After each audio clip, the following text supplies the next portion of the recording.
rekonstruksi pembunuhan Brigadir Esko yang diduga dilakukan oleh Brigadir Rizka, istrinya sendiri, nyaris ricuh. Ya, keluarga kesal lantaran tersangka Brigadir Rizka menolak memeragakan adegan pembunuhan dengan dalih sedang tidur saat suaminya ditemukan tewas.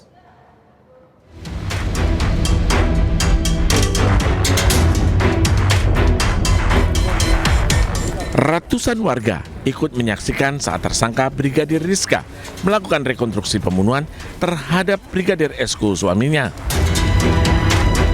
Dalam rekonstruksi di rumah korban di Desa Jembatan Kembar, Lombok Barat, Brigadir Rizka memperagakan 50 adegan.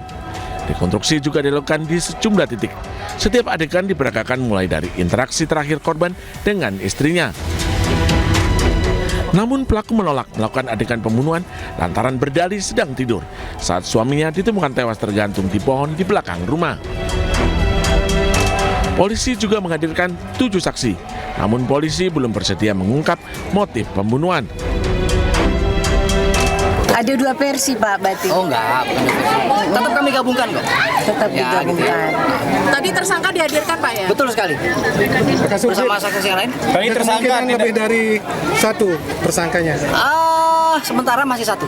Sementara masih 1. Sementara masih 1. Sudah ada motifnya enggak? Nanti kita kasih perkembangan penyidikannya bagaimana, bisa bertambah atau tidak. Keluarga sangat menyesalkan dan tidak menyangka Brigadir Rizka menjadi tersangka pembunuhan suaminya. Keduanya sudah 8 tahun menikah dan memiliki 2 anak.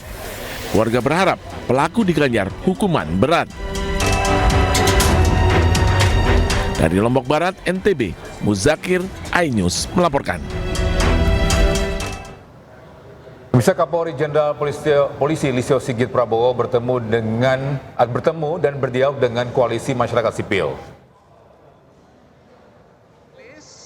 Pemirsa, dalam pertemuan, koalisi masyarakat sipil sampaikan sejumlah masukan termasuk meminta Kapolri untuk bebaskan sejumlah aktivis.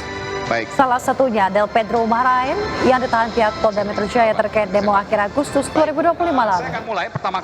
Kapolri menegaskan akan memilah kasus yang lanjut diproses dan juga kasus yang diberikan restoratif justice. Kita bicara ada 12 narasumber, waktunya saya diberikan waktu kurang lebih sekitar 100. Demikian juga dengan ada beberapa peristiwa yang kemudian kita tindak lanjuti dengan penegakan hukum karena ada peristiwa kerusuhan. Tentunya ini juga menjadi diskusi nanti selanjutnya dengan beliau-beliau bagaimana mengantisipasi solusi ke depannya dan bagaimana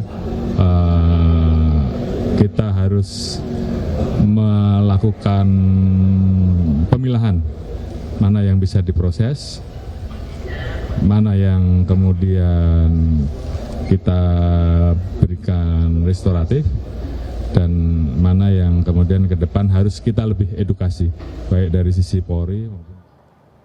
Menyampaikan kepada jajaran kepolisian hari ini, termasuk Bapak Kapolri, untuk membebaskan para aktivis yang hingga hari ini masih ditahan.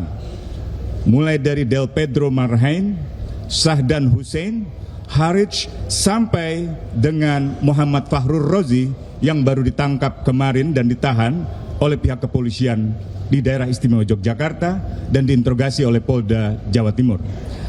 Kami menjamin bahwa mereka adalah para aktivis yang memperjuangkan demokrasi, termasuk reformasi Polri, dan tidak terlibat. Bisa upacara peringatan Hari Kesaktian Pancasila digelar di Monumen Pancasila Sakti, Lubang Buaya, Jakarta. Ya, Presiden Prabowo Subianto memimpin upacara untuk pertama kalinya. Pemirsa, Presiden Prabowo Subianto untuk pertama kalinya memimpin upacara peringatan Hari Kesaktian Pancasila di Monumen Pancasila Sakti untuk mengenang tragedi gugurnya pahlawan revolusi pada 30 September 1965. Prabowo tiba di lapangan upacara pada pukul 8 waktu Indonesia Barat, didampingi oleh Wapres Gibran Rakabuming Raka. Prabowo menjadi inspektur upacara dengan Komandan 1 yakni Kolonel Penerbang M. Amri Taufani, yang mana dalam prosesi Prabowo mengajak seluruh peserta upacara untuk sejenak tundukkan kepala mengenang jasa pahlawan revolusi. Kemudian acara dilanjutkan dengan pembacaan teks Pancasila, pembacaan Undang-Undang Dasar 1945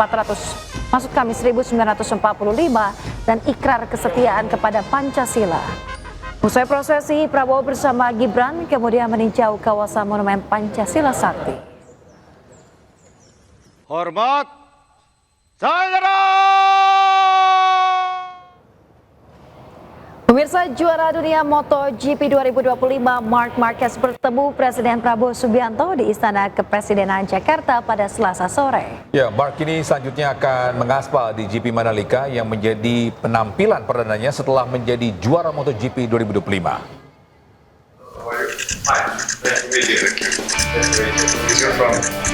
Marc Marquez keluar dari lingkungan Istana Negara usai bertemu dengan Presiden Prabowo. Rider dengan julukan The Baby Alien itu didampingi oleh Menteri Pemuda dan Olahraga Erick Thohir. Sebelum meninggalkan istana, Marquez menyebut senang bisa kembali ke Indonesia dan penampilannya di Grand Prix Mandalika pada akhir pekan ini akan menjadi penampilan perdana dirinya setelah meraih gelar juara di Jepang. Kedatangan Marquez untuk GP Mandalika juga dipandang pemerintah sebagai momentum untuk membangun sport tourism. So hello everybody. I'm super happy to be back here in Indonesia after being world champion just 3 days ago, and will be the first GP first circuit after being champion, and I will try to enjoy it a lot. I know that we have a lot of fans here, and it's the best circuit and the best country to enjoy it. So let's see if we can enjoy the Mandalika GP. Ya, alhamdulillah tadi Bapak Presiden sudah bertemu juara dunia Marc Marquez. Dia menyampaikan Marc kepada Bapak Presiden, ini sebuah kehormatan bisa ketemu Bapak Presiden, dan kita lihat dia Indonesia dalam membangun sport tourism ini sangat-sangat dibutuhkan ke depan, dan ini menjadi bagian tadi pembangunan juga tidak hanya sport tetapi juga tentu buat ekonomi secara. Bisa Presiden Prabowo Subianto meresmikan akad massal 26.000 rumah subsidi di Cilengsi, Bogor, Jawa Barat. Ya, masyarakat berpenghasilan rendah bisa mendapatkan rumah ini dengan membayar cicilan 1,4 juta rupiah per bulan, flat selama 15 tahun. 1.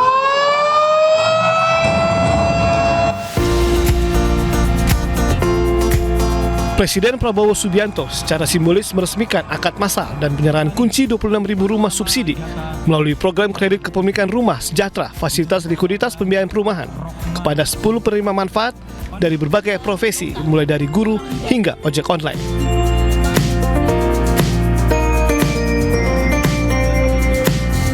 Dalam sambutannya, Presiden menyebut sektor perumahan tidak hanya memenuhi kebutuhan dasar, namun juga menjadi pendorong ekonomi. Perumahan adalah sangat penting, dan perumahan itulah yang bisa juga selain memenuhi kebutuhan yang sangat penting untuk rakyat, terutama yang berpenghasilan rendah, ya. Juga perumahan itu bisa dan selalu menjadi motor dari pertumbuhan ekonomi, motor dari pembangunan ekonomi. Jadi memang ini kita perhatikan, ya. Karena itu kita kasih target yang sangat tinggi, 3 juta rumah. Akad massal yang digelar Kementerian Perumahan dan Kawasan Pemukiman ini melibatkan 26.000 unit secara daring dan luring dari 30 provinsi. Program rumah subsidi ini juga dilengkapi fasilitas keringanan pajak dan biaya administrasi. Program ini menjadi bagian dari komitmen pencapaian target rumah subsidi nasional dan juga keberpihakan pemerintah terhadap kalangan berdaya beli rendah. Dari Kabupaten Bogor, Jawa Barat, Jen Cahyani dan Yudi Permana, iNews melaporkan. Pemirsa, jurnalis iNews Jen Cahyani akan mengajak Anda melihat ke dalam rumah subsidi yang biaya cicilan rumahnya dibuat ringan dengan jangka waktu cicilan sampai 15 tahun. Ya, seperti apa? Kita simak bersama berikut ini. Ini adalah bentuk rumahnya Nah, tadi saya sudah meminta izin kepada pemilik rumah dan ini luasnya 30/60 meter persegi. Nah, untuk proses cicilan rumahnya juga dibuat ringan dan juga dengan jangka yang lama, yakni cicilannya 1,4 juta rupiah per bulannya selama 15 tahun. Nah, saya akan ajak Anda untuk masuk ke dalam. Permisi Ibu, Mas, Mbak. Nah, ini dia kondisi rumah subsidi yang merupakan program Presiden Prabowo Subianto yang sudah dilakukan akad massal. Nah, saya mau tanya-tanya sedikit ya sama pemilik rumahnya, dengan Mas siapa? Dengan Mas Yana. Mas Yana, ini bagaimana sebelumnya tinggal di mana nih sebelum menempati di rumah ini? Sebelumnya saya tinggal di Kotakan di daerah Bantar Gebang. Saya juga kerja di Pangkalan 6 Bantar Gebang, Cikiwul. Tinggal sama siapa? Tinggal sama istri berdua. Berdua ya. Nah, ini gimana nih untuk prosesnya cicilan dan segala macamnya ini mudah atau? Kalau saya mudah banget, nggak nyampe 2 minggu saya langsung akad, proses akad. Terus saya cuman akad itu habis kurang lebih 10 akadnya, terus langsung nerima kunci. Nah, ini dia pemirsa, jadi fasilitasnya ini ada ruang tengah, kemudian ada 2 kamar ya, kamar pertama, kemudian kamar kedua, dan juga ada di sini ada kamar mandinya. Ini kamar mandinya, dan juga di belakang sini juga disediakan dapur. Nah, ini mungkin belum sepenuhnya tertata ya, karena baru dilakukan akad secara massal dan juga baru diresmikan. Namun harapannya dengan adanya rumah subsidi ini dapat meringankan para warga atau masyarakat yang ingin menempati rumah dengan cicilan yang rendah dan juga jangka waktu yang lama, dan juga hunian yang tentu saja nyaman. Dari Kabupaten Bogor, Jawa Barat, Dian Cahyani bersama juru kamera Yudi Permana melaporkan. Meriahkan peringatan Hari Ulang Tahun ke-80 Tentara Nasional Indonesia, TNI Angkatan Udara menggelar gladi demo udara di Pangkalan TNI AU Halim Perdana Kusuma, Jakarta. Ya, sejumlah pesawat tempur dikerahkan untuk mematangkan persiapan atraksi di udara pada puncak perayaan HUT ke-80 TNI. Pemirsa, gladi demo udara di Pangkalan TNI Angkatan Udara Halim Perdana Kusuma menjadi bagian dari rangkaian persiapan HUT TNI ke-80 yang akan digelar di Monumen Nasional Jakarta Pusat pada 5 Oktober mendatang. Sejumlah pesawat tempur disiapkan yang nantinya akan membentuk formasi-formasi menarik. Informasinya, ada 5 jenis pesawat tempur yang akan memeriahkan perayaan HUT TNI.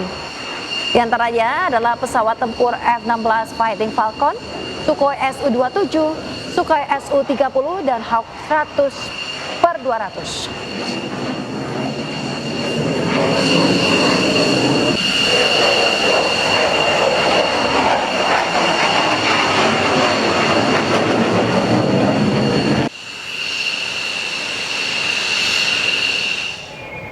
Ya, pemirsa, untuk informasi selengkapnya dari lokasi latihan pasukan TNI Angkatan Udara, kita sudah bergabung dengan jurnalis iNews rekan Jessica Winoto. Ya, selamat siang Jessica. Latihan atraksi apa yang dilakukan oleh pasukan TNI AU pada siang hari ini?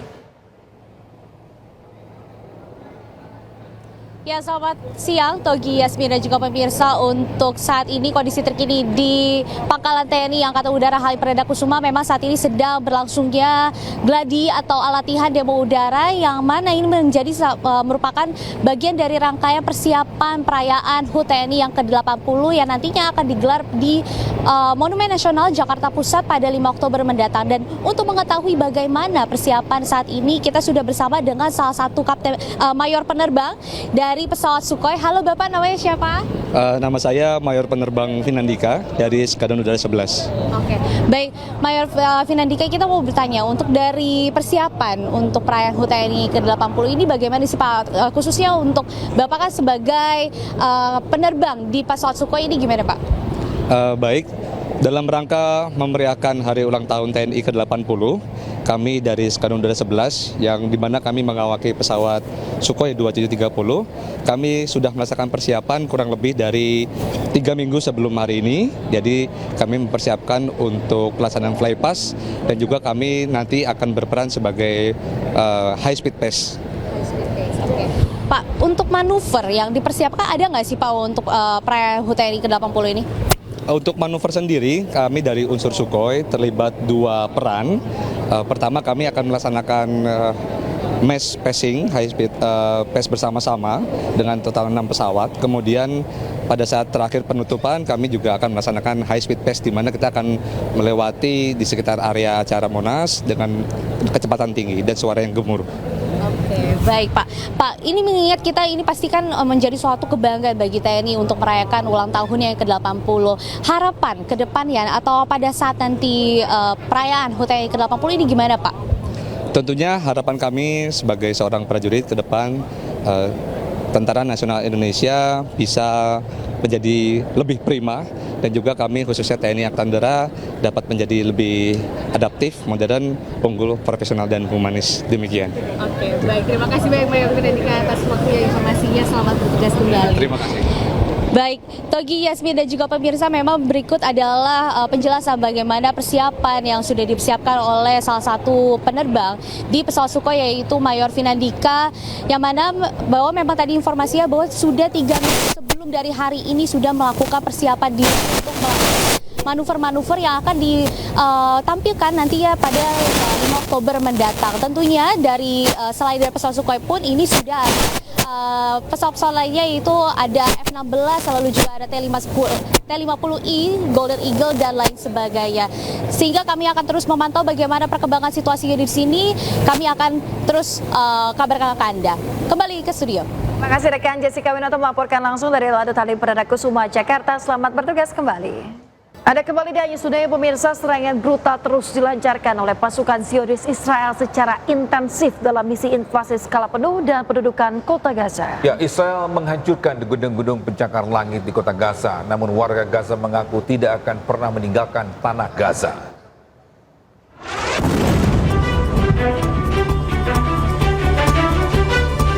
Hingga saat ini wilayah Gaza Palestina masih menerima bombardir tentara Zionis Israel.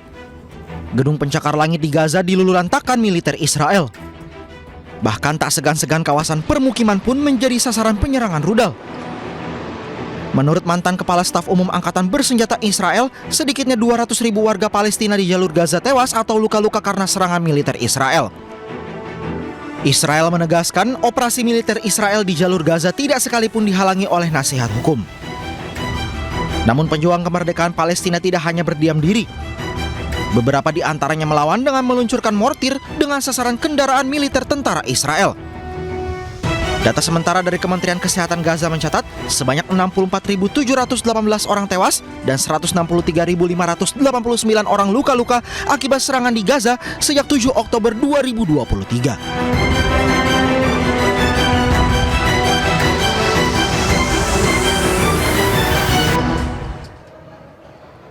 Rumah sakit Al-Shifa di Gaza berhenti beroperasi karena kekurangan pasukan medis hingga korban tewas maupun luka berhamburan tanpa mendapatkan perawatan. Dan pemirsa, informasi ini sekaligus menutup jumpa kita di iNews Today edisi hari ini. Temukan informasi-informasi terbaru lainnya di www.inews.id dan juga cuplikan tayangan berita iNews dapat Anda saksikan di kanal YouTube @official iNews.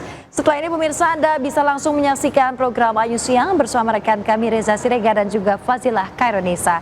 Saya Yasmina Tania. Dan saya Togi Snega pamit undur diri. Selamat beraktivitas and have a great day. Bye-bye.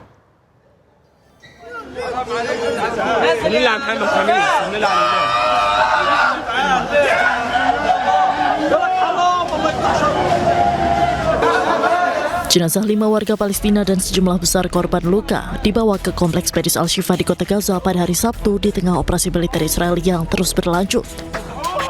Tercatat setidaknya 51 orang telah tewas akibat serangan Israel sejak Sabtu pagi. Rekaman menunjukkan warga berduka atas kematian korban, sementara para pemuda dan anak-anak yang terluka terbaring di ranjang rumah sakit. Namun mereka tidak mendapatkan penanganan sebab rumah sakit Al-Shifa telah terpaksa berhenti beroperasi karena kekurangan pasukan medis. Nampak pula gedung bedah rumah sakit Al-Shifa yang hancur akibat serangan Israel, serta beberapa bagian rumah sakit yang dibiarkan kosong karena kurangnya pasukan medis. Sementara Kementerian Kesehatan Gaza mengumumkan bahwa 20 rumah sakit telah dipaksa berhenti beroperasi di wilayah utara Gaza. Sementara yang lain terus beroperasi di bawah ancaman. فيها دواء ولا فيها علاج وانا بستنى اولاد اخويا يطيبوا عشان اوديهم على الجنوب بطلع فيهم اولاد اخويا هذا وبنت اخويا هذا كمان في العنايه ايش بدي اسوي والحمد لله لا فيها علاج ولا فيها اكامول ولا لفاف فيش فيها شيء خايفين اليهود يخشوا المستشفى